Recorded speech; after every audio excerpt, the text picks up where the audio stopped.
catch it early. Help us teach kids about cancer symptoms through Ultimate Frisbee clinics. Join us and speak up.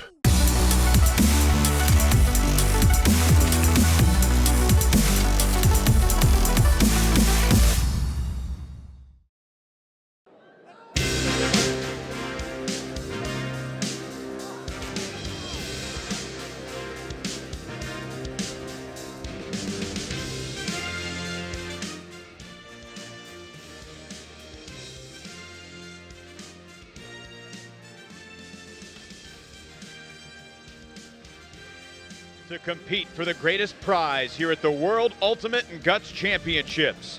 Nearly 3,000 athletes on 115 teams representing 39 nations have battled and tested each other in rain, mud, and sometimes sun.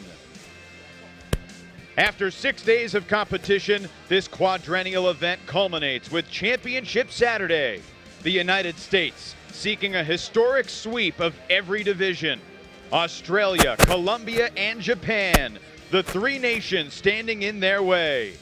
The mixed women's and men's title games of 2016 WUGC are coming up next.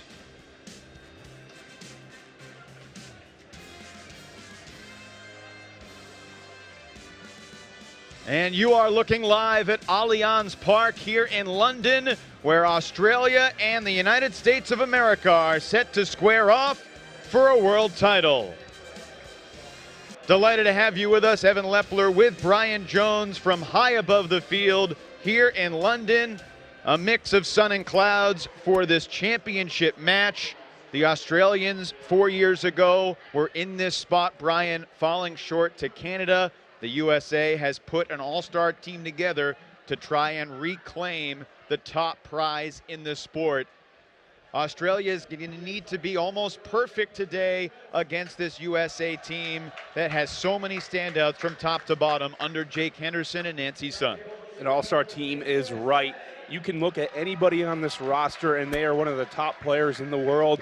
You can focus on a few of them, though. Number 37, Sandy Jorgensen, has been unbelievable this tournament. There's no way to talk about it other than that she has been the most dominant defender of any woman here in Worlds. Offensively, Sarah Meckstroth has led the team in goals with 15 this week. And the Australian mixed team known as the Barramundis. They are back at the World Championships and eager to prove that their nation has risen atop the ultimate hierarchy. Tom Ragacki, a legend in the sport, and a chance for him to shine on the biggest stage. Just shy of 40 years old. He'll turn it in February, and he's still one of the most dangerous threat across the world. Huge size, great throws, still athletic, and he's the most important person to match up for the U.S. Expect him to be playing a lot, as Australia is going to need to play the perfect game to knock off the United States. Great crowd on hand here at Allianz Park. USA has been in the black jerseys most of the week, and they will exchange some final words of encouragement. In bracket play, the USA mixed team took down the Philippines in the quarterfinals 15-9, and then dismantling France in the semis 15-4. Australia, on the other hand, a narrow win over Japan, 15-13 in the quarters, and another tight one, but the Barramundis were better against Canada, 15-12. And a look inside the USA huddle. San Francisco Revolver captain Lucas Dahlman, one of the leaders of this team, and Simon Higgins, the leading point man. 14 goals, 11 assists on the tournament. One of the other players that has actually been injured all week but expect him to play today at some capacity is Nikki Spiva. Had a bit of a hamstring injury coming into Worlds, played a few points in a few games, still has looked fierce out there. So these two teams, Australia and the United States, did meet in pool play in the earlier days of the tournament. Australia got off to a great start, leading 2-0 in that game, but USA took half 8-4, and rolled to a 15-7 win. Australia coaches Kieran Hudson and Anna Rogacki certainly feel ready to go. They just want to bring their best game and see what will happen. Anna Rogacki focuses a lot on the mental side of things. It's really important in these games because it's tough competition all around, and when mistakes are made, you have to be able to move on to the next point. Talked with many coaches around Worlds, and that's what's the toughest part of it. At some point, you will face adversity. We'll see if Australia can overcome it today and shock the world. Khalif El Salam, a Seattle youth product, a chance to hoist a gold medal at the end of the day. The United States of America has gone 42-0 so far at this tournament. It is an astounding feat against great countries from all around the world. USA is going to start on defense, and Jack Hatchett will have a tall task today. From chatting with the coaches, it appears he is going to get the challenge of guarding the big fella Tom Rogacki from Australia. Hatchett out of Boston, played for Tufts. He's had the ability in the past to get lockdown Ds. Incredibly fast, has the speed to pretty much stay with anybody. Sandy Jorgensen, some final jumps to get loose. And the mixed championship game is underway from here in London. Australia's Lachlan Wise, 11 goals and 10 assists, doing a little bit of everything for the Aussies. The Aussies come out with a spread offense, trying to put their offense wide across the field and find different angles to attack. And this is Rogacki with Hatchett nearby. All week long, the two teams, as well as everyone else, has been competing at the Watford FC training complex. Not too far from here, but a new venue to get used to.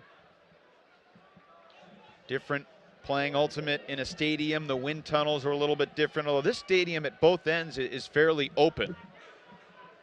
Marika Austin on the mark. Danny Alexander with the disc. Shoots it to the end zone. Rogacki uses his height and length to haul in the opening score. Typically, height and length is very valuable in the hucking game, but here, when you get down in the end zone, it can be really helpful when you have short throws to be made, big target, easy to put it up into space, and even with good defense, there's not much Hatchett can do. Rogacki, a cornerstone of Australian Ultimate for years and years. A silver medal in the mixed division at the World Games 4 years ago, and both Alexander and Rogacki involved in the World Games in Cali, Colombia in 2013 as Australia delivered a fine performance. Let's go down to the third member of our broadcast team, Megan Multeney on the field. What is it like down on the field to start this one?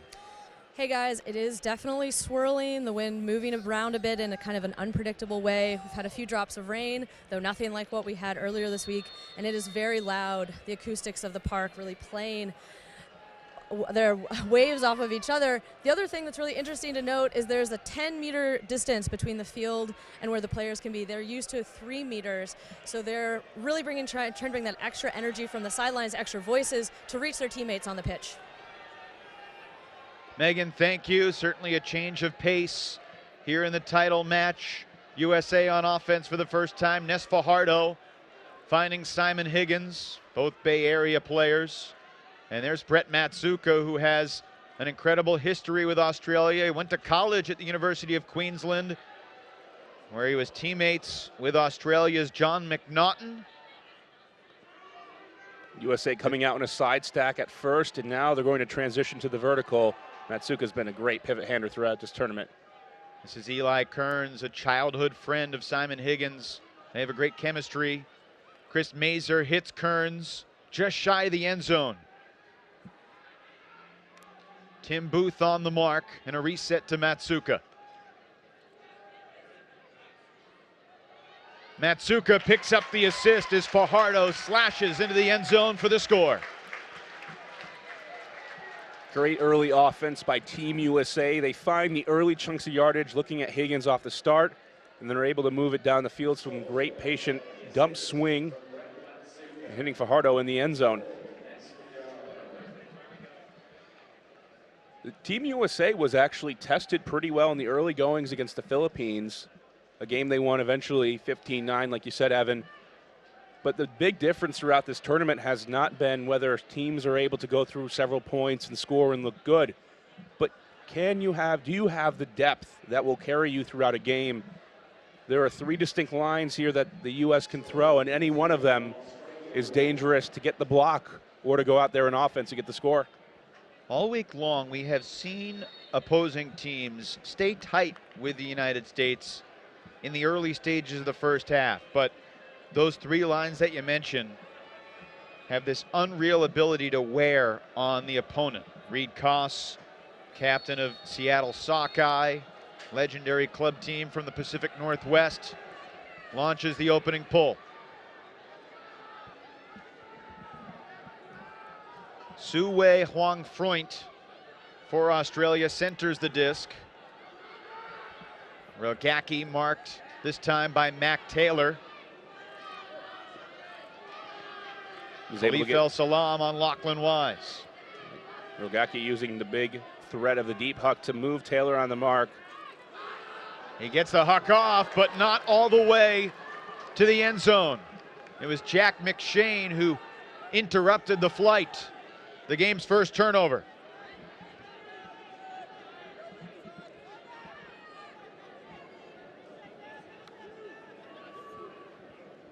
Koss gets the reset to Kelly Johnson.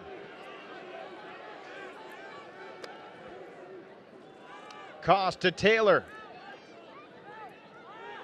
To the end zone, Koss bids and puts the USA on top.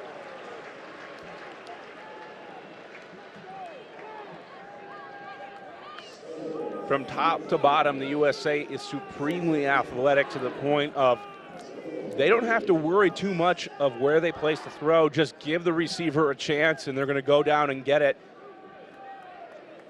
Taylor had some room to make a better throw, but this one's going to suffice.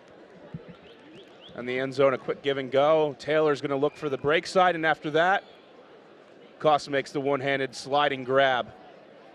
All week long, the United States has had a propensity of making really difficult plays look routine. Koss goes horizontal for the break. Rogacki with the early mistake, trying to put one deep and not getting enough height on it. This could be partially due to the mark of Mac Taylor, who has great length. And we'll see as this game goes on, you'll see Hatchett, who's now on the field, going to be exchanging the matchup. And Team USA will play all of its depth throughout this game. Just an incredible selection process. So hard for any athlete to, first of all, get invited and then make the team. Nice floating toss from McNaughton upfield. And Calaviota shoots it just a little high for Su-Wei. But the USA almost gave it right back. Australia trying to show a different look on offense than they did in their first matchup. A lot of cutters lined up very deep, almost 50 yards downfield, letting the handlers do a weave and trying to create some space. Play a little bit of 3-on-3. Hatchett launches. Dahlman breaking away.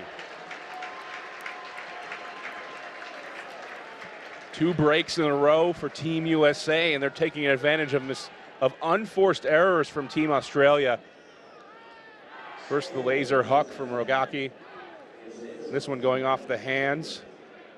And after that, it's very quick, and this is what's dangerous, is the U.S. can get out to a lead very quickly without tiring much of its squad. They'll recycle out the next line. They won't have to play their starters twice in a row. And this is a throw for Hatchett that he doesn't normally make. But here, with the receivers that he has, with Dahlman streaking, put it up.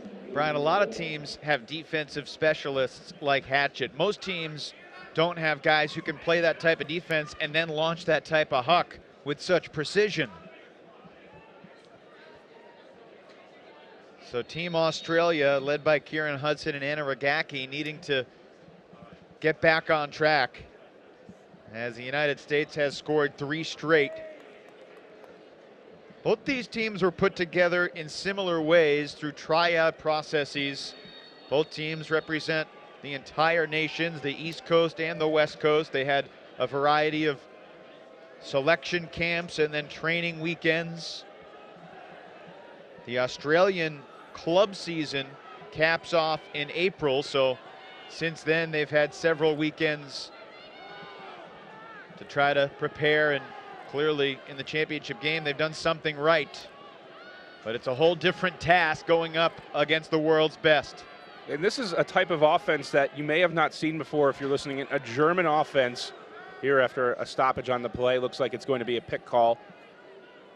The German offense consists often of 4 handlers back, 1 isolation cutter in the middle of the field, and 2 very deep cutters. And instead of being normally 20 yards away, they're 40 yards away and just occupying the deep space.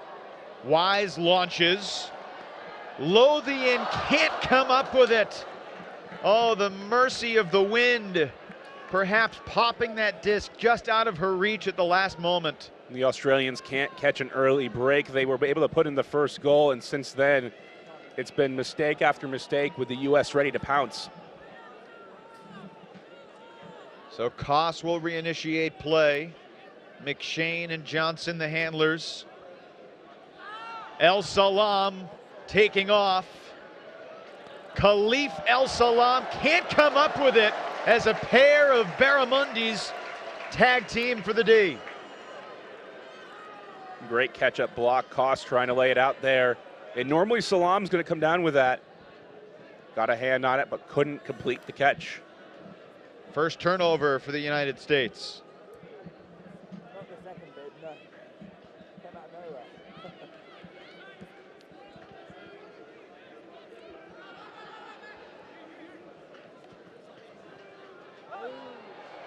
Laser beam that Koss knocks down. Taylor looking for Mexstroth. Mexstroth just a little shy. She's the leading goal scorer for Team USA Mixed this week. One of the few players on the team that has a mixed background, playing for Minnesota Dragon Thrust, the 3-time defending national mixed club champions. Her head coach Jake Henderson leading the Team USA mixed team at WUGC.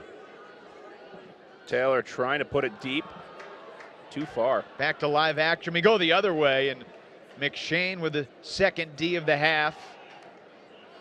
Koss looking again for El Salam, and this time the USA connects to Seattle Products. Koss and Khalif El Salam, a highlight reel machine, makes it 4 straight for the Americans.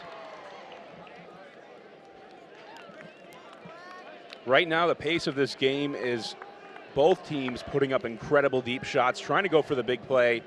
Koss, the second time works here for him on this point. The Australians, they like to put it deep as well. They're going to call a timeout and see if they can't regroup. And it's going to be a tough matchup here. We'll see if we can go down into the huddle and take a listen here to the Barramundis and see what they can do to get back in this game. Khalif El Salam has said that his life goal is to represent the United States 5 times, and this is already number 4.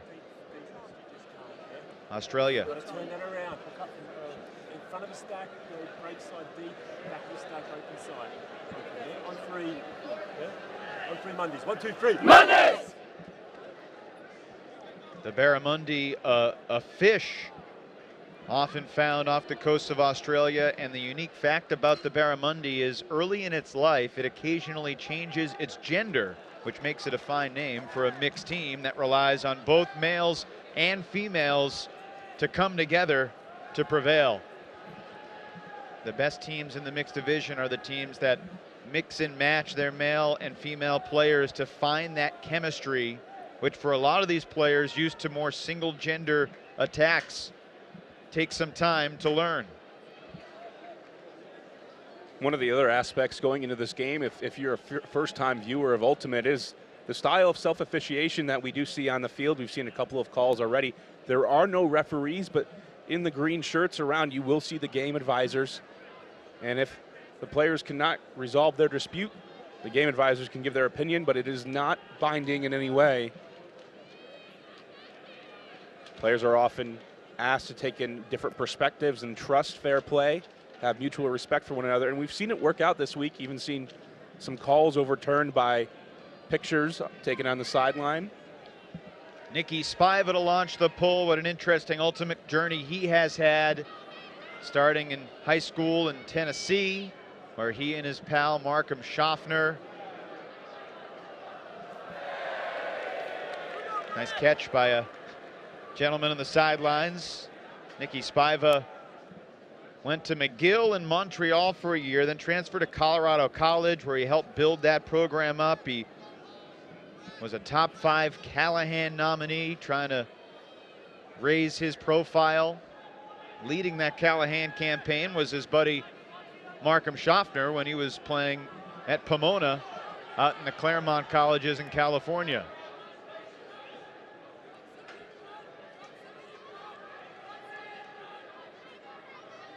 A little bit of trickery here off the start after the stoppage. Australia trying to flood one side and leave the option open for Ragaki to get the disc. Higgins on Ragaki this time. Did she get it in? Su Hui with a spectacular effort, but unable to keep that foot in bounds. It is particularly important for Su Hui that she avoids injury today, because her wedding day is 7 days away, as there's a collision downfield. Australia's number 26, Su Hui Huang Freut, getting married in the Dominican Republic next Saturday to a member of the Australian Masters team, Carlos Gross. Doing things in a bit of a reverse order. First the honeymoon, playing some ultimate. And she has already said, telling her mother and her sister, I am wearing my World Ultimate Games Championship medal at my wedding. Whether it's gold or silver, it doesn't matter. That will be one of the accessories on her wedding day. A fascinating story, though. Su Hui Huang Freut has been living in Australia for about 10 years, but grew up in the Dominican Republic, next door to Pedro Martinez, the Hall of Fame Boston Red Sox star.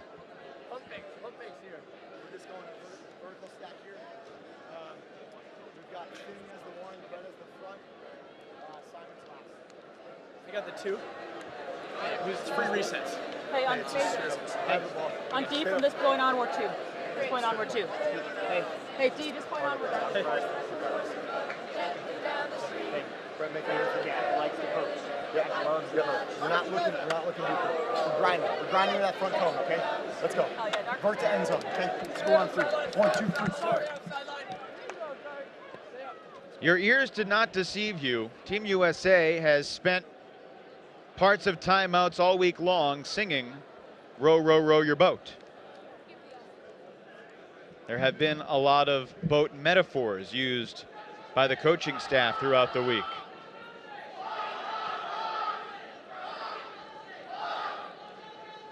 So USA looking for its 5th consecutive score after Australia struck first. Chris Mazer has been a fine player for a long time. A player that you have had the pleasure of coaching. What stands out to you about how Mazer has developed and grown into an international threat? He just has all of the throws and release points and the ability to put it deep. He can put it from 90 yards back if need be.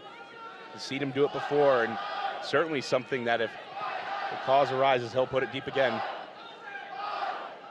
Contact on the mark, and there was a pick downfield, as you see the signal from the game advisor. The game advisors are there to oversee the proceedings. They can make calls if the players ask for them, but those calls are not binding and need to be agreed upon by the participants. But they are an extra set of eyes, a neutral third party. But with the non-binding nature of their calls, it still remains a self-officiated sport in its entirety. And there's Mazer streaking into the end zone for the goal. USA rolling right now here in London, 5-1 in the first half. Everything going right for Team USA. Out of the timeout, they're able to just move it around, and then you see Mazur there. Number 6 shirt. Normally back in the handler's space and get a chance to get released for the goal. For Team Australia, they're going to have to make some adjustments, and sometimes it's not about anything specific that really needs to change. As we take a look here, Mazur stealing the goal away from Mozafari. Spiva putting it up. But it's as a coach, you come into these situations and it's tough because everything's going wrong. And you have to forget about just what happened and move on to the next point. You can make mistakes, but it's about that mental toughness and the ability to persevere despite everything not going your way. And the depth of the U.S. on full display. 5 different goal scorers, 5 different goal throwers so far in the championship match. And Australia just does not have the luxury of that same depth. Vivian Stetner. Rogacki makes the tough grab with Hatchett on his back. There's a launch, a couple steps, and the Aussies score. Last time it was Alexander to Rogacki. This time they reverse it as Rogacki finds the 18 shirt Alexander to make it 5-2. Alexander, quite athletic, and usually it's the USA who has the advantage in the athleticism department. Not in the case of this matchup. Alexander does a great job of getting open, and when you have the big man Rogacki sending it deep, all you have to do is just create a little bit of separation off to the races and score the goal. Take a look here. Rogacki has to go up, but not too out of trouble, and Hatchett's going to have a tough matchup all day, and perfect pass. You don't see Sandy Jorgensen get beat deep too often. Fine speed from Alexander. Rogacki, well known on the Ultimate World stage for many, many years now. He played high-level tennis as well, represented a few clubs around Australia. With his height, he has also dabbled in basketball and can play a little bit on the hardwood too. Not unsurprising. I don't often feel small around many Ultimate players, but I'm pretty sure I just get immediately dunked on. Rogacki has that power along with the size. So the USA with a rare offensive opportunity. Fajardo's throw read perfectly by Carolyn Finney. 2 of them teammates on San Francisco Fury. Finney, part of the UCSB team that went to, I believe, 5 straight finals in the U.S. college game. Just a fantastic thrower. Really trusted here on the offensive line to run the show. This is Kearns. He had one cut going up the line, one coming in from the back of the stack. Finney and Fajardo were fortunate not to collide. Kearns swings it, but out of the reach of USA's Sarah Ito. Matsuka had a beautiful air bounce backhand, something he's known for, to hit Kearns, and after that, trying to squeeze into too tight of a window. It was open to Ito, but can't make the grab in the amount of space available. Daniel Matthews Hunter initiates play. 10-second stall count. Verbally counted by the mark. And Australia having trouble getting in sync offensively against the American pressure. One of the things all week that has allowed the U.S. to get into a good groove is that all 3 lines have been playing defensive and offensive points, and while this is the primary offensive line, they have played a lot of defensive points and gotten into a good rhythm there. A lot of times on many teams, your offensive line doesn't get too many reps, and when the time comes in a big game and you have to step up, it can be difficult. Here the U.S. can give a lot of pressure regardless of who's out there.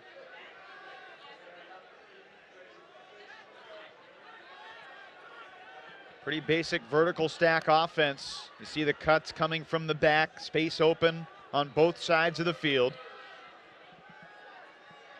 Matsuko, one of the craftiest throwers in the world.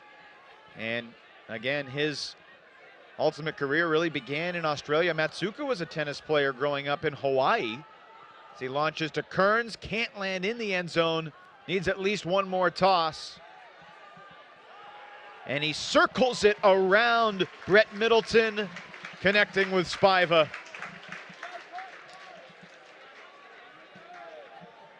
Great flow from the United States. Just when Team Australia has them on the ropes, it's a little bit of a cheeky throw from Kearns that tosses it out to space for Matsuka to run onto, and after that, it's so tough. You can play such great defense like the Australians did there, put a lot of pressure, and one throw just busts it all wide open. Great crowd here at Allianz Park. Filled to the brim, and people still joining in. 3 championship games on this Saturday in London, the mixed division, USA and Australia. USA versus Colombia in women's division action, and then in the men's, it'll be the USA and Japan. Already here in London, the USA Masters teams, both the men's and the women's, surpassing Canada in their respective title games. And USA Guts also winning gold as well. It could be a historic run for the Americans. And while USA has always been considered the best in the world through the recent decade or two, that has not always translated into a victory on the world stage. 4 years ago in Sakai, USA mixed finished 4th, USA women finished 2nd. Travel was called, you could hear it. It's smacked down though, and the turnover takes precedence. The deep coverage for the U.S. has just been dominating. Any pass that goes up, it's difficult to get it through the middle of the field. Johnson shoots it for El Salam. Nothing the Australians can do right now. Too good from the U.S. Too good is right, and when you have Salam to throw to, even if this is going to be a close catch, you have to think he's going to come up with it. Wise is going to come in with a late bid.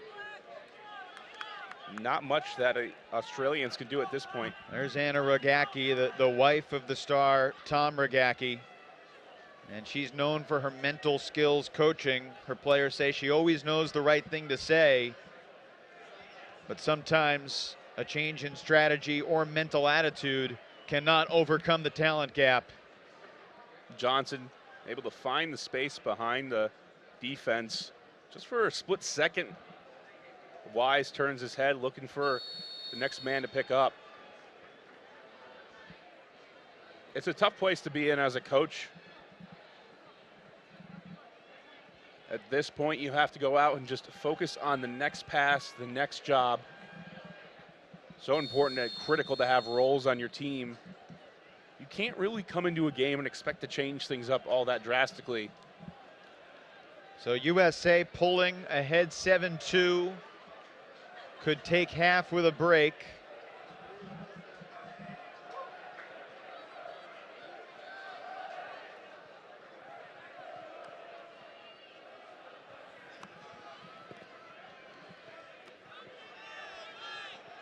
You see a little bit more here of the German offense and handler weave taking place. A lot of cutters very deep downfield, now only coming to our screen. Falling down, Rogacki got it off and put it on the spot. Tim Booth on the goal line completes it. Vivian Stettner for Australia's 3rd score. Great job there by the Australians using the German offense. They're able to run the handler weave, and as soon as Rogacki gets into striking distance, it's about putting the huck up. It's hard to play defense in that situation because normally a defender's too deep, and as you see, they're falling down flick huck. We've gotten a chance to see somebody from like Derek Alexander throw the falling down flick break, but not the falling down 60-yard rocket. Just outside the end zone, and quick flip puts it in for Australia's third goal.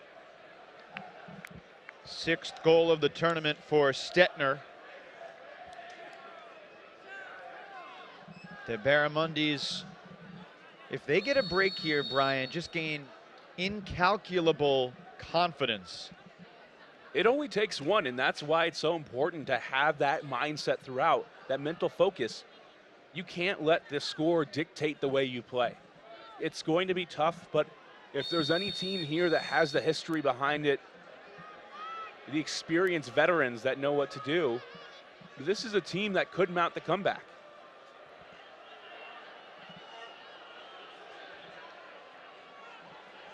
Very nice pull if it stays, and it lands just beyond the cone. Such an advantage to get a pull inside the end zone. One of the underrated things in Ultimate, backing up the offense, playing with pressure, and now essentially getting it 15, 20 yards downfield in the middle of the field, perfectly spaced to run your set play.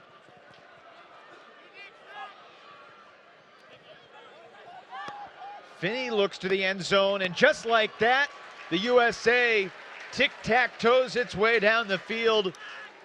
Sarah Meckstroth with another goal, and USA takes half, 8-3. Side stack opens up a big window of space for you to attack. And right there, that's textbook offense. It couldn't have gone any better for Team USA. You want to be able to score in the fewest throws possible, and often that's a deep cut, but when it's 3 20-yard shots like this, finding Spiva right off the bat, and then from there, Finney burns her defender, and Meckstroth is there for the goal. All open side cuts. Defensive intensity is going to have to pick up here for Team Australia. USA taking advantage of their mistakes, and that's how they built this 8-3 lead. You could hear Anna Ragacki stressing that the Barramundis need to maintain their focus. One of the questions coming into today would any of these teams be able to challenge the United States? The Japanese men gave the USA men a real battle in a crossover.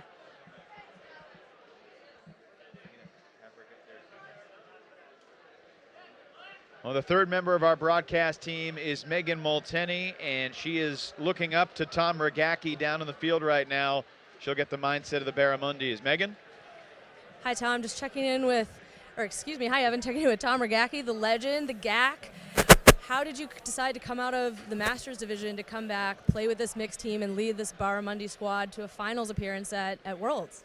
Yeah, look, I've been chopping and changing divisions. I've played in pretty much every division at Worlds now, and I think World Games in Cali in 2013, coming out of Japan and Saki, we just had a bunch of mates, similar generation to me, so that was all about friendships, and we achieved some good results, but then tried to raise the bar for World Games, and yeah, I guess I'm not going to unpushed is my theory, so if they select me, I'll happily play, yeah. So coming into the mixed squad, is that a real concerted effort to make Australia as competitive as possible for the World Games next year? Part of it, yeah. Danny Alexander, my co-captain, and I both played in that team, and we both chose, not that we're saying we would have been selected otherwise, but we chose the Mundies. Big part for me is playing for my wife and coach, Anna. She's great for the team, and yeah, just a different vibe. I mean, we've been watching the Open as well, but look, love and mixed, and it's been great so far. I just wish we'd lift a bit more in this game.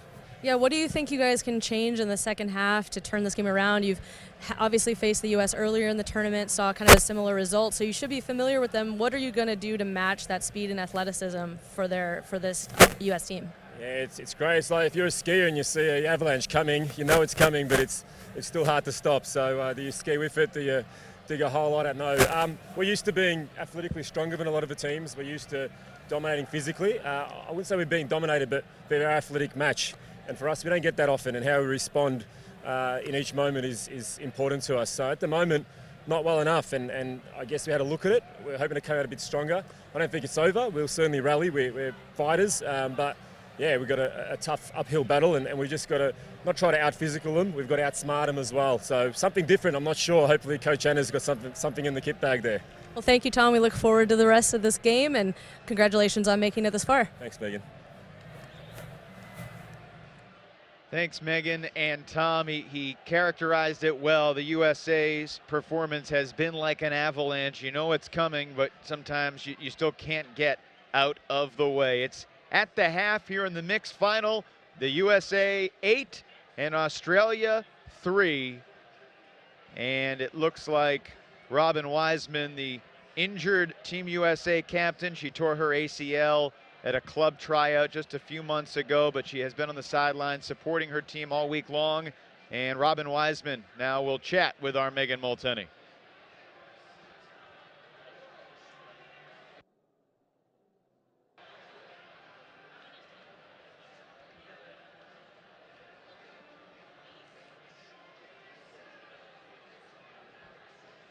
Injury a couple of months ago when you were trying out for your club team heist, and what does it mean to you to not be able to play in this tournament but still be here for your team? How are you kind of changing roles here now that we're at this finals event?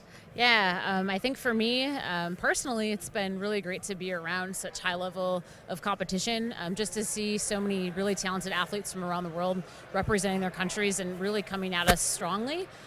It's been great to just be surrounded by that, especially in moments when I don't necessarily feel really strong as an individual. Being around a really strong team like our U.S. mixed team has really helped bring me up a lot. They're a great group of people.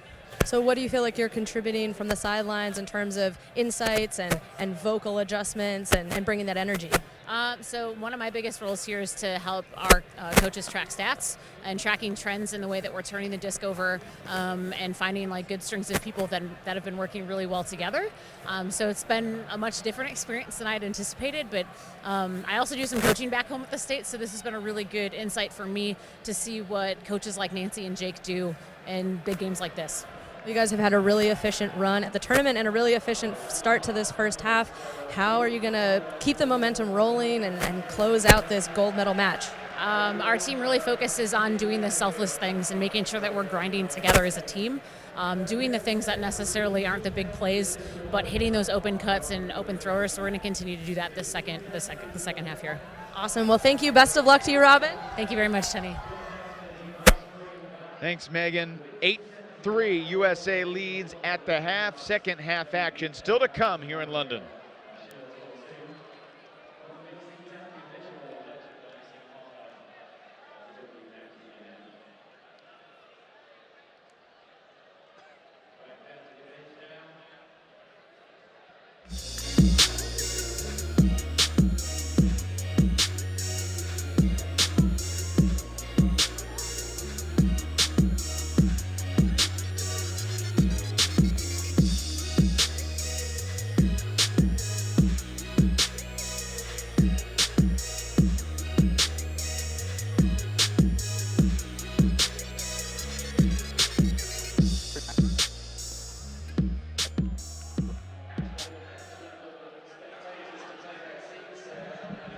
The Barramundis from Australia looking to rally back from what may appear to be an insurmountable deficit, but they have been kept in the game mentally by their head coach, Anna Rogacki, and we'll see exactly what type of tweaks to the game plan she will have. USA throughout the week has very often played with 4 females on offense. Right here they'll go with 4 males: Matsuka, Mazer, Kearns, and Higgins, with Fajardo, Ito, and Malinowski. A bit of a junkie zone look here, a 2-3-2 pattern with 2 defenders near the disc and a lot of clogging up the middle, trying to stop the USA pole play.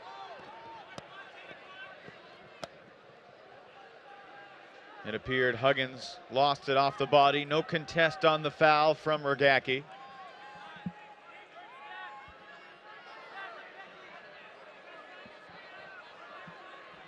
Higgins shoots it for Malinowski. Great throw by Simon Higgins. Rogacki is a big man, but so is Simon Higgins. He's got the ability to throw that disc at low angles. It's so tough to defend, and right there, perfect to Malinowski in the end zone. The junkie zone is a good change of pace here as a coach, something you always want to experiment with. didn't do a great job of transitioning, and as a result, USA able to get it downfield quickly, and then one throw from Higgins for the goal.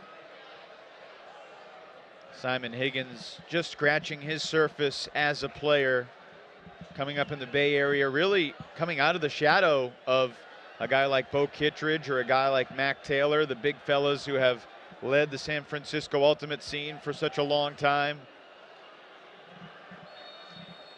But again, you take Higgins out and you throw Koss, McShane, Taylor, and El Salam on the field defensively with Jorgensen and Johnson.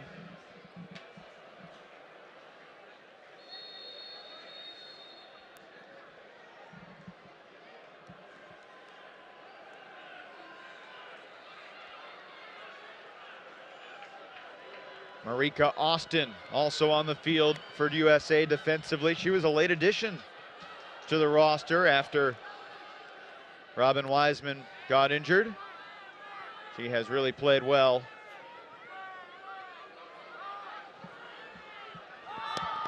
A left-handed shot. Lachlan Wise won't have a chance.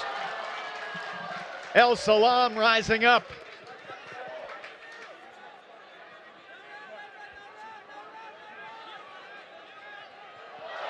But a tremendous response. Chris Calaviotis converts it into a score for Australia.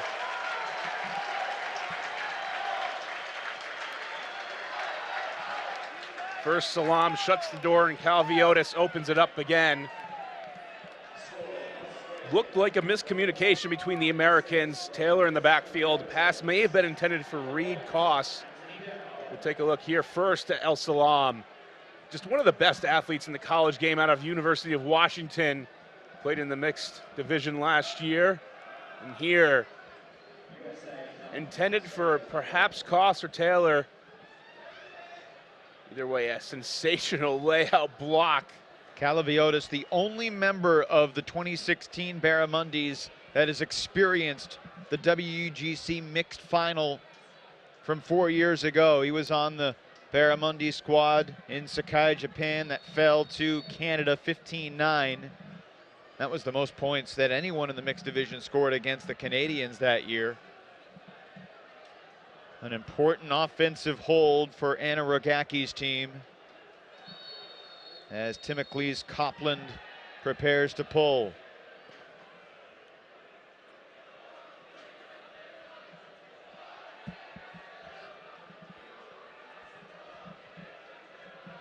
The Australian men with a very fine performance in the tournament, led by Mike Neild and Mark Evans, Matt Dowell, whose twin brother Anthony is on the Barramundis. The Dingoes were great in their quarterfinal game, playing almost perfect ultimate against Great Britain, eliminating the host country on Thursday. But in the semifinals, Australia, despite a good start, could not get past Japan. Here's Chris Mazer looking for Fajardo, and Ness Fajardo comes down with it. The play started off with Finney with the disc. Carolyn Finney does a great job of running the pole plays, and a lot of trust placed in them as we take a look at Fajardo, number 27 shirt, scoring the goal. And after that, patient offense by the U.S., finding a way to grind out this point. The Australians putting a better effort on defense. See there, Rogaki signaling how many men they will place on the field. And take a look here at the replay. Mazer puts it out there, and Fajardo goes up over the defense to get the score.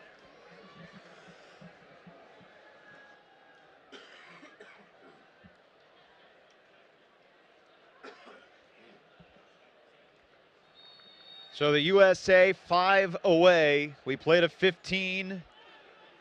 A great spectacle for the sport here at Allianz Park in London, where you see some storm clouds gathering. It has been a week that has mixed sunshine and thunderstorms.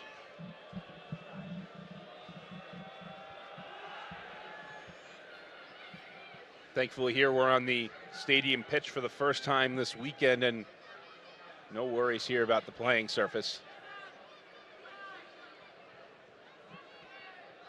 Players have had good footing through the first 14 points. Emilia Tony with a nice grab, but her throw is knocked away. Hatchett with another D, adding to his resume. Gets the fortunate roll, too. That's going to give USA the disc on the goal line.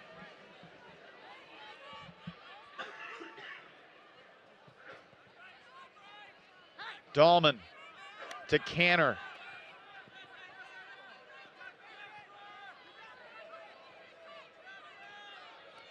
Decent goal line defense so far from Australia.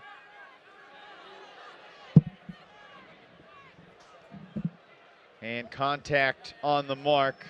Su Hui and Emily Bacon sorting it out.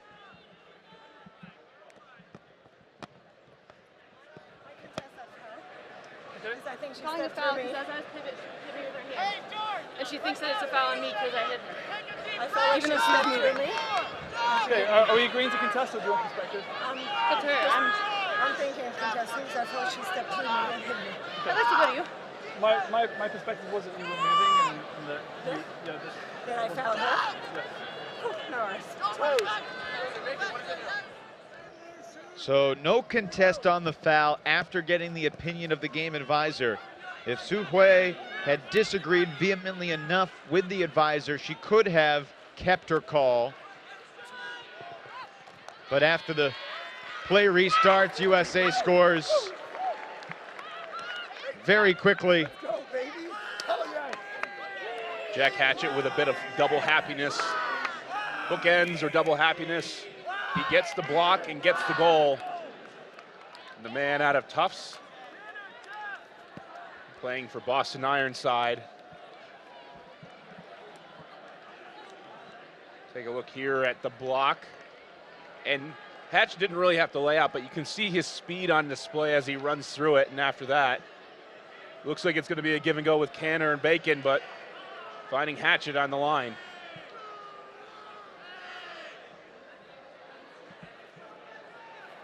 Let's bring in the third member of our crew, Megan Multenny.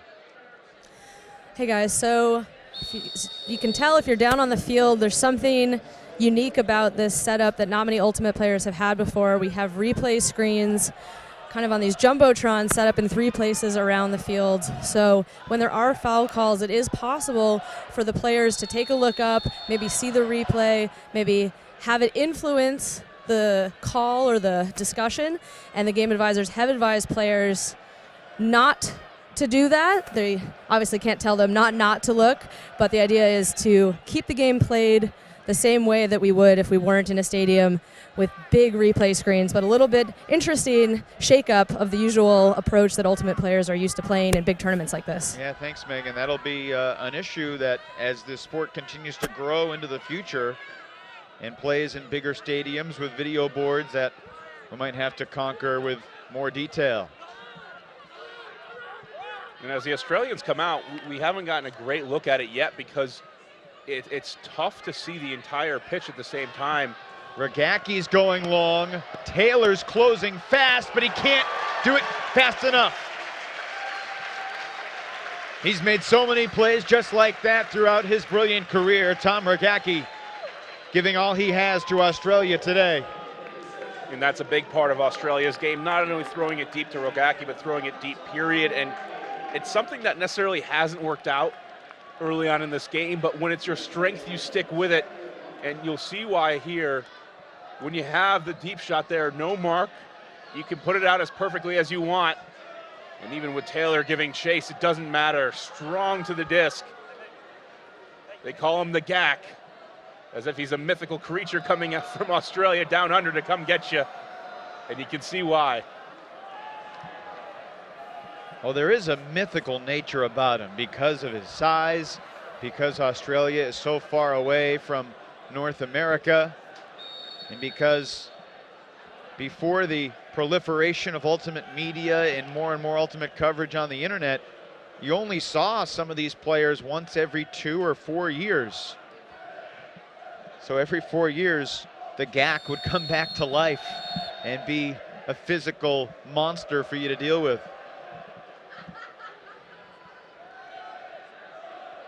So it's 11-5. The Australians were down 8-3 at the half. When these two teams met earlier in the tournament, it was an 8-4 game at the half that resulted in a 15-7 final. This is Higgins going long. The throw from Finney, and it's defended. Australia's Brett Middleton makes the play. What a great block. That's incredible body control. The disc is coming behind. Middleton has to turn in the air and bat it down with Higgins in his own right is a great deep cutter who can normally go up and get the disc. That's the mistake that the Aussies just cannot afford. Finally an opportunity to break, and it leads into a goal line turnover. Spiva to Kearns, 12-5 USA, a crippling blow to the Barramundis. You hate to see that, and happens so often. It's one of those games where you can't afford any unforced errors, and Middleton makes the play of the day. You just don't see that from defenders. It's normally they're coming from one direction and just have to go up and continue on with their momentum. And here to twist and turn in the air.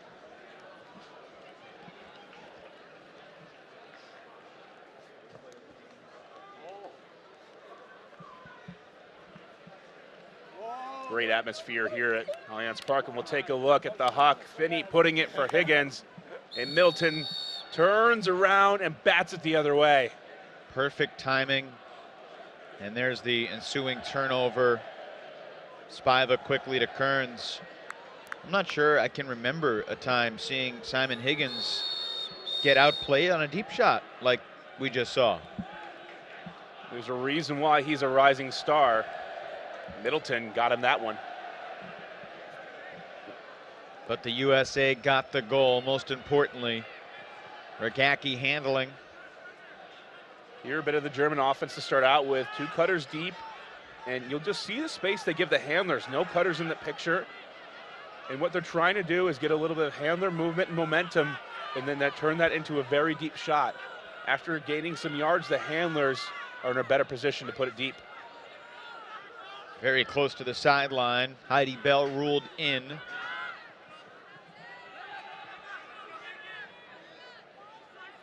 And a pick downfield stops play. See, we have seen in moments like this Australia complete 5-10 passes in a row. They have the mental fortitude and skill to normally do that, but there's something about playing against the pressure of the U.S. that makes it so difficult. Looking for Rogacki, but Hatchett will ensure it doesn't come back inbounds. It's one of the worst feelings as a thrower when you put it up and you have Rogacki going deep. And that's one where it drifts to the right, and you didn't even give your receiver a chance, just keeping it in bounds. Would have been better.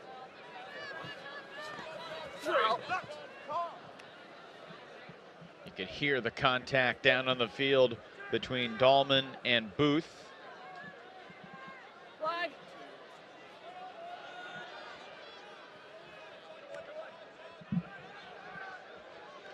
USA swings it from one sideline to the other, the 40-yard width of the field. And now back to the far side, Becca Miller out of Iowa State, where she learned ultimate under Kevin Sealer, played with the Chad Larson experience in the mixed division, now with Molly Brown in Denver.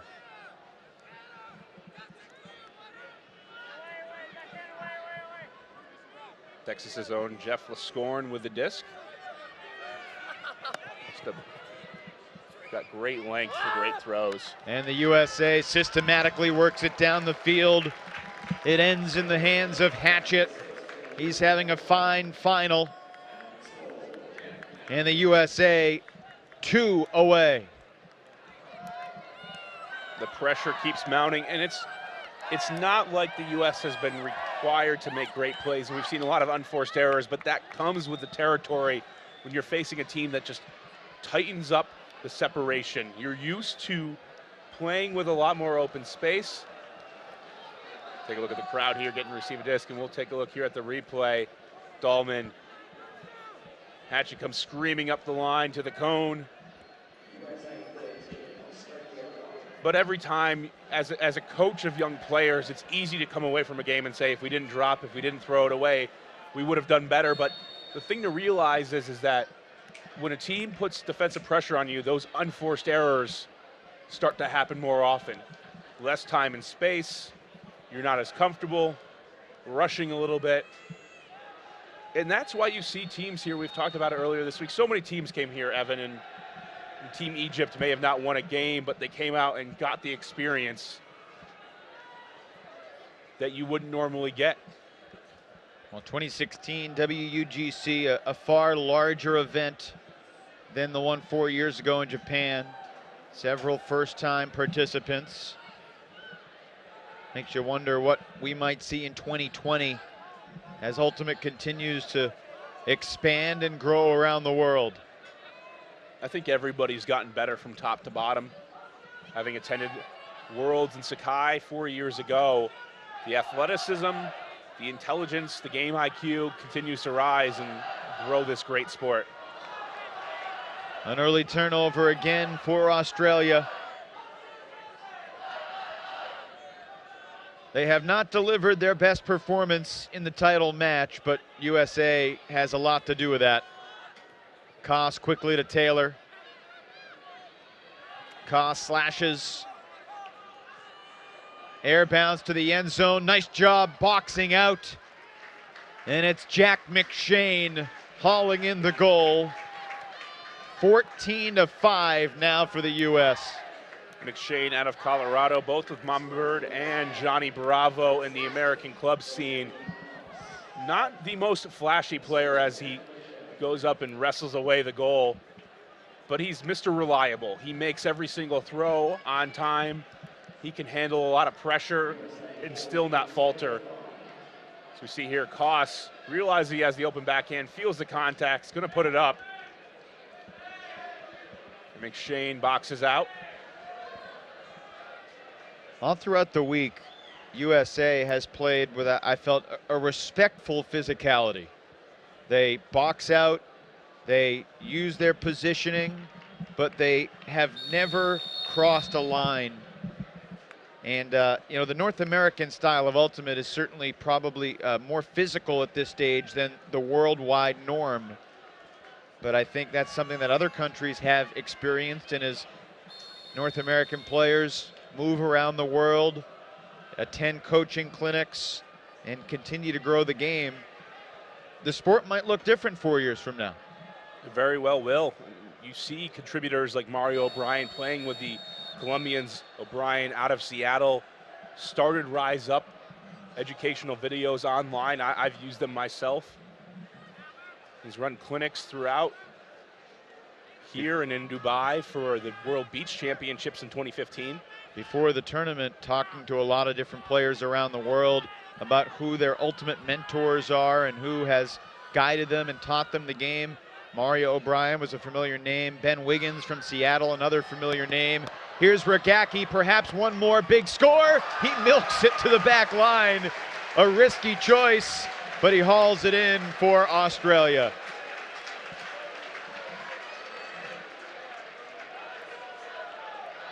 Continuing with a metaphor, as the giant creature from the down under, he opens up his jaws and swallows the disc for another Australian goal. And again, at 39, he still has it.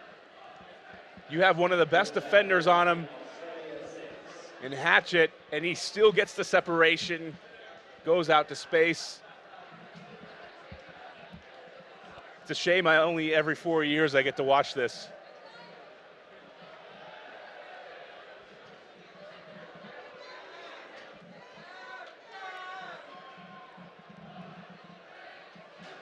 So USA will be on offense here, looking to close out the championship match and clinch a gold medal. Australia needs an epic run of breaks to get back into this game. The USA has Matsuka, Fajardo, Mozafari, Higgins, Spiva, Ito, and Malinowski. I've been so impressed here with Carolyn Finney. So steady with the disc. She's not out here on the field now, but played a great offensive game. And after that, Spiva fighting through injury this week. He's on the field. There's certainly something special about the opportunity to catch the game's winning goal, but Australia has a chance for its first break after the USA mistake. And you know all three lines are bragging about whether or not how often they've been scored on or how many goals and assists they've had. All-star squad. And this wasn't the case 4 years ago where Blackbird represented the U.S., the mixed division champion. And we mentioned it many times in the broadcast, but I got to attend East Coast tryouts in Orlando back in January. And there was a sense of sadness as the weekend ended because of the intensity required just to make the team. Australia, though, moving it very well, staying patient. Here they go to use the whole width of the field. That disc was dropped. It felt like there was a tone set at those tryouts back in January, a tone of selflessness, a tone of respect, and a tone leading toward gold. Malinowski on the goal line. Fajardo. Higgins. Mozafari has done it. A gold medal in the mixed division for USA at the 2016 World Ultimate and Guts Championships.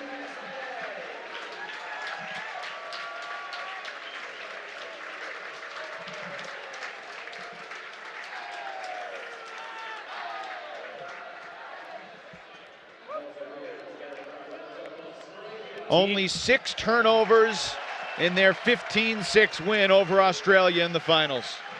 Team USA was dominant all week long, and it continued in this game, taking advantage of all of Australia's miscues. And while it was a lot of unforced errors, it was undoubtedly because of the pressure due to Team USA and just the depth of lines. We talked at the beginning of the show, try to pick out a few players here, and we talked about Sandy Jorgensen.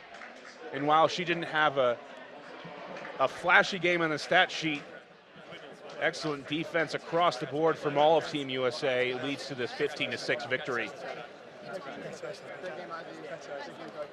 And so hard to pick 1 or even 2 or 3 stars that led USA to this point, because every point it's somebody new. Certainly a spirited affair between two countries that have a lot of respect for each other. You see Brett Matsuka. He really developed his game playing in Australia at UQ, the University of Queensland. He brought John McNaughton from Australia to North Carolina in the United States to play a club season with Ring of Fire in Raleigh. 2012, he hosted McNaughton on his couch basically for 6 months. There's Jake Henderson and Nancy Sun, the two coaches for the USA mixed team, and smiles all around. Their mission has been accomplished. Closest game throughout the tournament was the Philippines, gave a great challenge. They would eventually fall 15-9. Here, we just can't say it enough. Team USA was set to dominate. People predicted it. And a far cry from 4 years ago where they finished out of the medal, leaving home without even a bronze, and here they'll take the gold. 2 games left today, one in the men's division and also in the women's division. We'll see if USA can make it a clean sweep.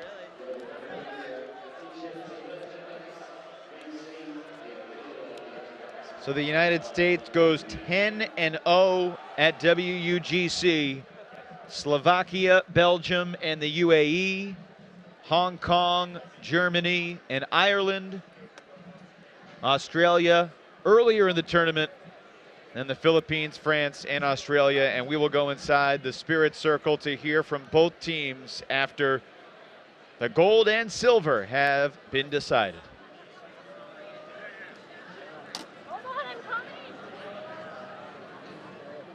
Bit of cuddling. Come on, Khalif, get a room, mate. Well done, no. Hey, Hey, Marie. oh, session. Hey, USA, congratulations on the gold.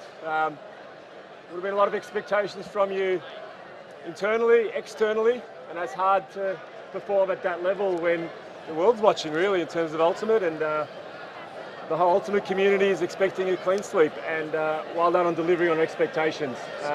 We knew what was coming, a tough game. We played you earlier.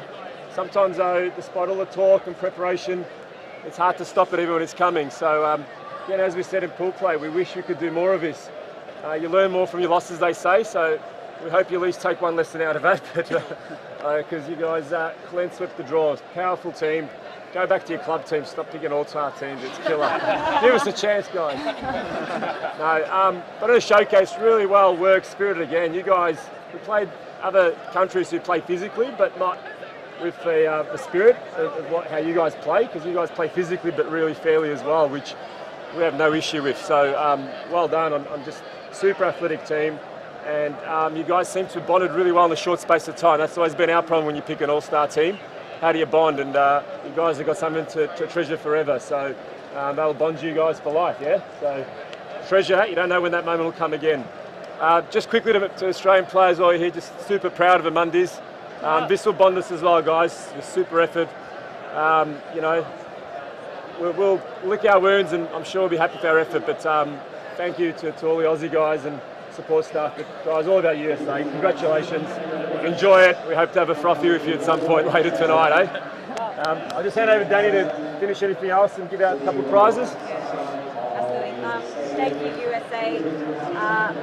I know I am very proud to have played you this game, and I know that our team put everything we had out there on the table for you, and this was a great game, and you played exceptionally well.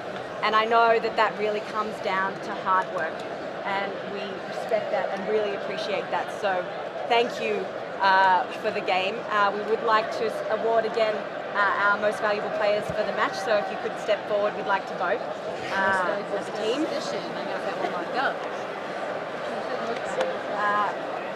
If you could close your eyes.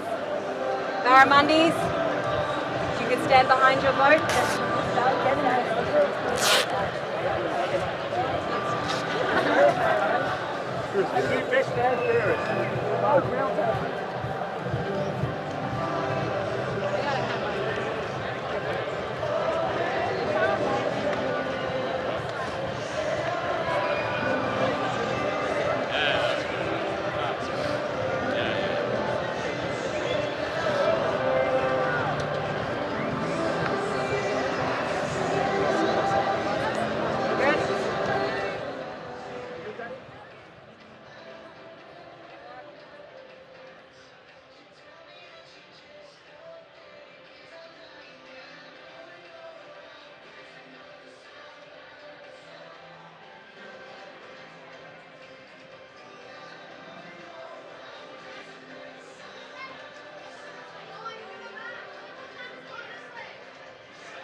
The athleticism, the physicality, and the skill to hang with us, right? To push us to be better and to really dig deep. No point was a given. We wanted to force you to play perfect. Our goal this game was to play perfect, and for us, perfect means to leave all of our effort, all of our energy on the field. And that's what our captain said at the beginning of the game. We wanted to leave everything on the field. And I think that you guys threw us some really interesting looks. You did a lot of different things offensively, and we had to adapt on defense. And that's where we like to pride ourselves. So you pushed us to grow and have to find that level of play. So thank you very much. I think there were maybe some instances on the mark that you were a little bit too physical. Perhaps it was the difference between playing on grass and playing on the artificial turf. But that was something that we were prepared for, and I think we tried to communicate that. I didn't think there were too many calls on the field. They were resolved pretty quickly. Nick, you want to add? I mean, before the game, we were talking about just what a privilege it is to be here, playing with our national teams in the finals, playing the game that we love.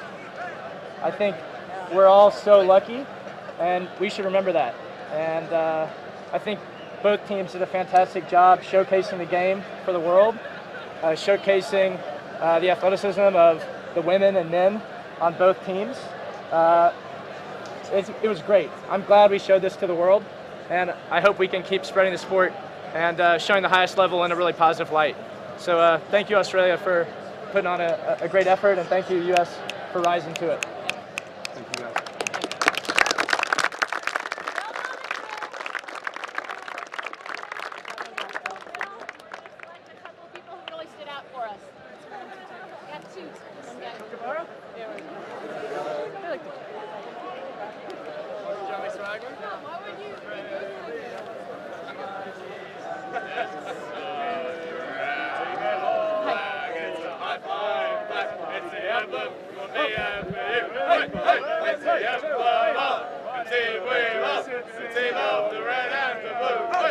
Every heart beats true for the red and the blue. As we sing the song to you, what is it? Do it all the greatest thing. The cup is around the red and the blue.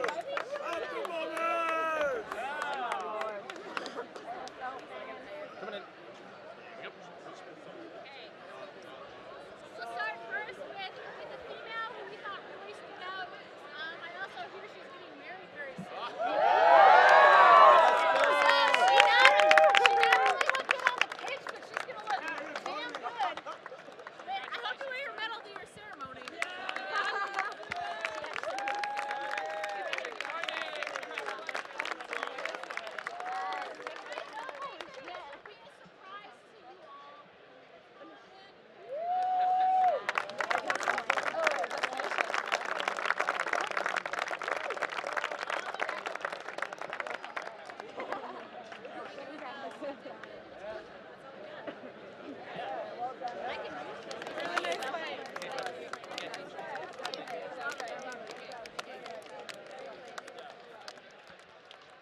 Some great perspective after the mixed championship match won by the United States 15-6 over Australia.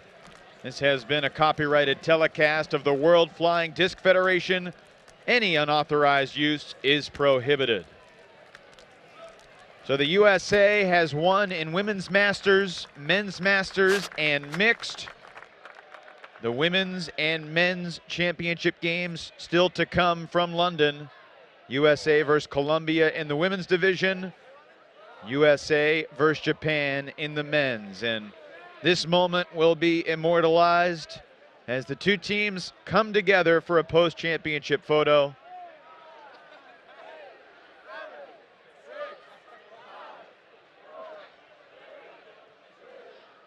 It's like they've practiced this.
United States victorious over Australia 15-6. Megan Multeney is joined by the winning head coaches.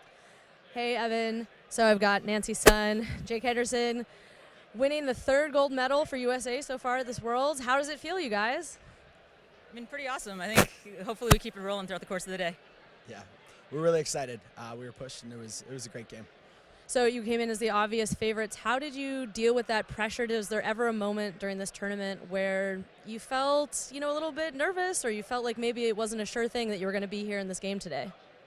I think throughout the course of our tryout weekends or our practice weekends and in this tournament, Jake's always had this thing where he said steel sharpens steel. And so for us, it's always about keeping ourselves accountable to the highest standards, pushing ourselves at practices, and making sure that when game time comes, we've done all of the hard work and all the hardest work before the game. And so coming into this game, you know that you're going to have big threats in Danny Alexander, Tom Rogacki. Did you rely on individual matchups, or how did you use the depth of your roster to really neutralize those people? Yeah, I mean, we're all about individual matchups, and we think we can win them with anybody on the field. We kept throwing line after line on those same people, and our depth is unbelievable, and so that's what won us the game.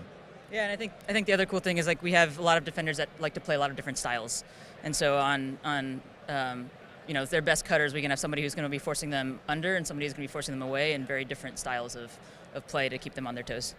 So in the U.S., usually the top club teams in the mixed division tend to be teams that have played together for a long time, practice many times a week, lots of years together. How did you take this team put together back in February and create the chemistry that you so obviously had to have such an efficient tournament here this weekend? One of our goals was that this week we were going to continue to do that. We were going to continue to come together as a team. It was always a work in progress until today. And so that was one of the things that we focused on, is we're getting better throughout the tournament. It was a challenge, and totally giving it up to the team because they did it. They did it off the field, and then that worked on the field. Awesome. Well, congratulations, you guys. Great job. Another gold medal for Team USA. Thanks, Megan. Thank you. Megan, thank you. It's been a long time since Jake Henderson lost an important tournament. 3 times national champions, a world club champion in Lecco with Minneapolis Dragon Thrust, and ascending to the helm of Team USA, Henderson and Son guide the squad to glory. From Allianz Park in London, USA Mixed has taken gold over Australia. Final score 15-6. For Megan Multeney, for Brian Jones, and for our entire crew, this is Evan Lepler saying so long from London. It's another gold for USA in mixed ultimate in the World Ultimate and Guts Championships.